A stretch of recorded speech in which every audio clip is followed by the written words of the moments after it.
Bonjour. Bonjour. Entrez, enchantée, Nadine, c'est ça? C'est ça. Bonjour Nadine, enchanté. Bienvenue dans la maison des chats. Bonjour Yvon. Vous avez vu la photo? Un autre Ah, chat. c'est génial. C'est lui qui vous a adopté. Voilà, C'est tout ça à fait. Il y a 5 ans. Il est venu un beau matin et il a décidé Voilà. de rester chez vous. Et vous avez essayé de voir s'il était identifié? Oui, ah oui. La première chose qu'on a faite, c'est qu'on l'a emmené chez le vétérinaire. Il n'était pas pucé, il était en très bonne santé. Donc c'est un chat débrouillard qui a dû voilà, survivre peut-être à un abandon. Enfin, c'est vraiment le grand mystère, on ne sait pas. Et vous l'avez pas du tout pucé, vous? Eh bien non, peut-être qu'on va y venir un jour, hein, mais J'ai l'impression que vous dites oui, mais il n'est pas totalement à nous. voilà, c'est tout à fait ça. Oui. En fait, vu qu'il part toutes les nuits, on se dit, il est arrivé dans notre vie, il avait presque 1 an, est-ce qu'il retourne vers son ancien foyer? On ne sait pas, c'est voilà, c'est vraiment le mystère en fait. Je pense que vous allez découvrir des choses intéressantes.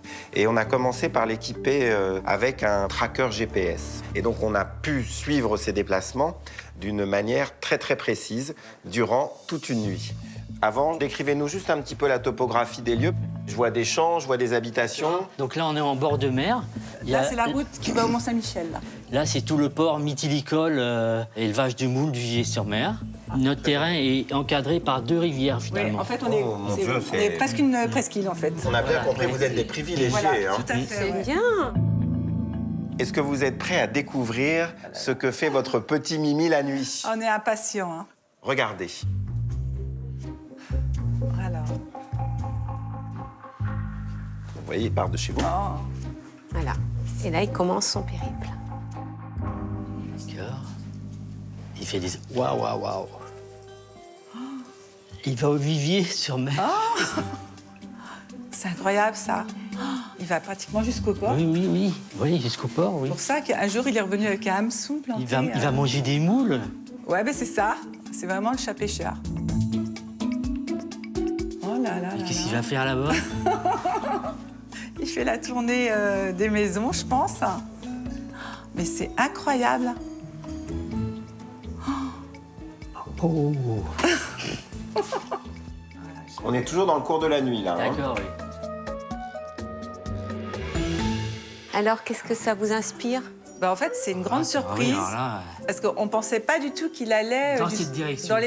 Au niveau des habitations. Voilà, oui. On pensait justement qu'il allait, vous voyez, plus vers le dernier traçage.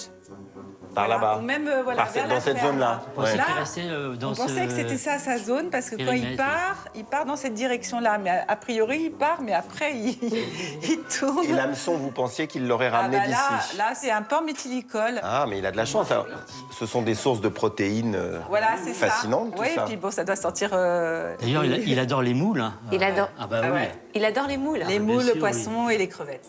Alors, vous savez, votre chat, il est fascinant. Regardez tout ça, là, ici, c'est ce qui est représenté comme son domaine vital. Et ce domaine vital, il fait près de 25 hectares. Sachez que la moyenne, c'est à peu près 3 hectares. Donc, il a un domaine vital qui est 7 fois et demi supérieur à la moyenne des chats que nous avons étudiés. C'est un recordman, c'est extraordinaire. Mais vraiment, c'est un sujet d'étude. Les chiffres concernant Mimi sont particulièrement intéressants car ils sont nettement au-dessus de la moyenne des chats pour tous les calculs que nous avons réalisés. Il s'éloigne à plus d'1 kilomètre de chez lui alors qu'en moyenne, les chats partent à 260 mètres de leur maison. Et ils parcourent plus de 6 kilomètres par jour contre 2 kilomètres en moyenne pour les autres chats.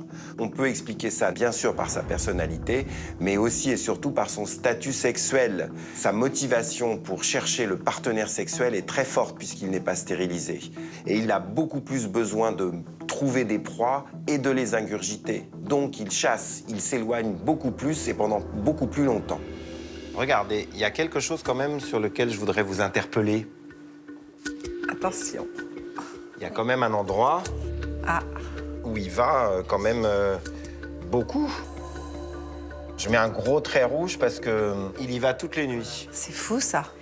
Oh. Là, je vois pas trop qui habite là. Une deuxième famille.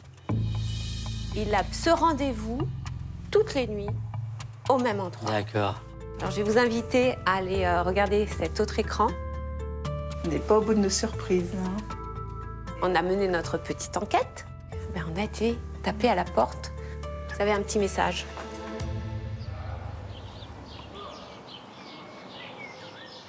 Voilà pourquoi il vient, le petit chat là. C'est pour ça qu'il vient. Un peu de saumon, il y a un petit peu de lieu. Il vient pour son ventre.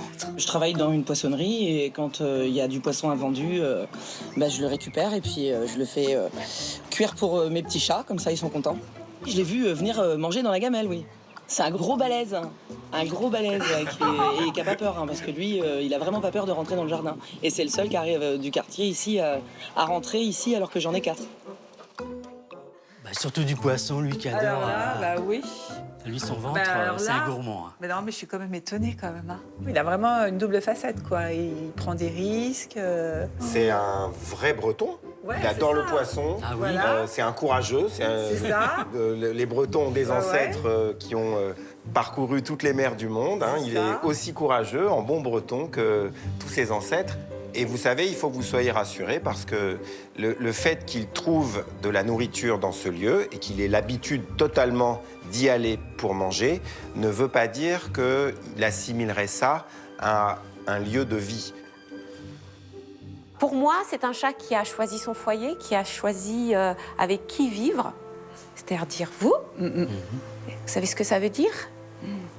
Qu'aujourd'hui, vous pouvez être officiellement les propriétaires de Mimi. C'est sûr. Mimi est votre chat maintenant. On va pouvoir aller voir Sandrine, notre Voilà, vétérinaire préférée. Elle va s'occuper de lui, je pense. Merci infiniment. C'est d'être nous. venu. Merci à vous. Vous remercions. On vous souhaite un bon Merci. retour. Hein. Au revoir Nadine, c'était un vrai plaisir. Hein. En fait, on est content de savoir qu'il n'a pas une deuxième famille vraiment en place. Il a un deuxième petit resto de passage, mais on est sa vraie famille, en fait. C'est super. Génial. Ouais. Et voilà des propriétaires qui repartent rassurés d'avoir un chat simplement gourmand. Que voulez-vous, les chats sont comme nous. Ils ne résistent pas à l'appel d'une nourriture parfois bien alléchante. Si le besoin de nourriture d'un chat dépend bien sûr de son style de vie, on a bien compris qu'il peut être prêt à tout pour atteindre le Graal.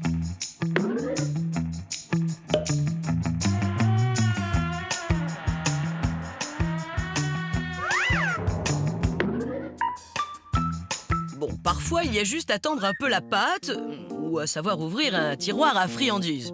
Eh, dis donc là, ça va, on ne dérange pas trop? Oui, c'est à toi que je parle, hein? En moyenne, un chat adulte mange de 100 à 300 grammes de pâté et de 50 à 75 grammes de croquettes par jour. Ouais, il y en a qui les avalent plus vite que leur ombre, hein. Certains propriétaires ont remarqué que leur chat pouvait manger des choses très bizarres. Et du coup, ça donne des questions, tout aussi bizarres, hein. C'est l'heure de pourquoi chat? Moi, personnellement, je me suis toujours demandé, mais pourquoi mon chat, il aime les fruits, en fait. Enfin, qu'est-ce qu'il... Mais je sais pas, je me dis que c'est comme les humains, c'est une question de goût, donc est-ce que ça s'explique réellement? Les chats sont avant tout des carnivores, mais effectivement, ils peuvent manger occasionnellement des fruits. Cette lubie n'a rien à voir avec le besoin de vitamine C. Le chat la synthétise tout seul. Il n'a pas non plus les papilles gustatives sensibles au sucre. On pense qu'ils sont en fait attirés par l'odeur et la texture fibreuse des fruits. Enfin, pas tous, hein. C'est surtout une friandise light qui ne peut constituer un repas. En revanche, l'odeur des agrumes leur est désagréable et peut même jouer de répulsif pour les chats. Tiens, prends ça, l'orange. Oh, je te déteste, Citron, je te déteste.